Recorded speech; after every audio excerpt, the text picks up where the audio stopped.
فلما فصل طالوت بالجنود قال إن الله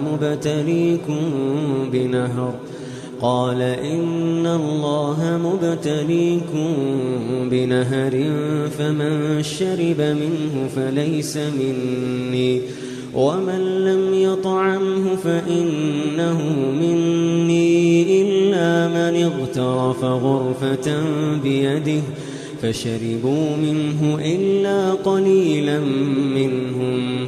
فلما جاوزه هو والذين آمنوا معه قالوا لا طاقة لنا اليوم بجالوت وجنوده. قال الذين يظنون أنهم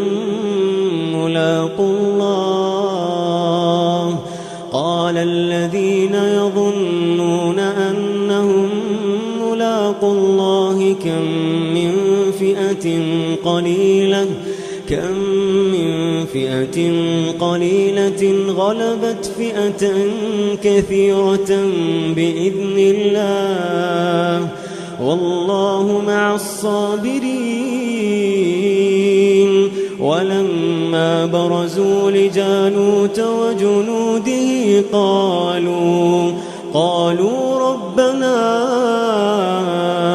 أفرغ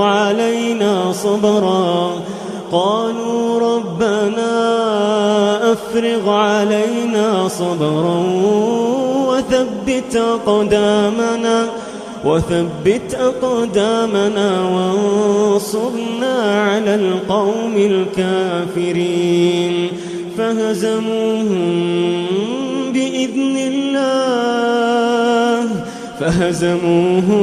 بإذن الله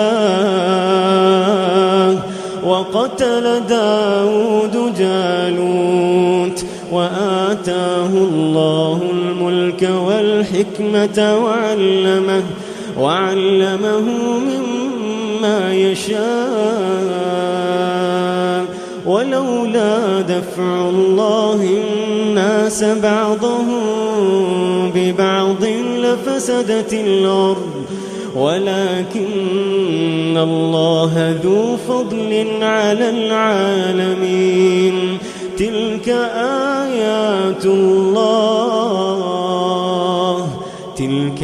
آيات الله نتلوها عليك بالحق وإنك لمن المرسلين.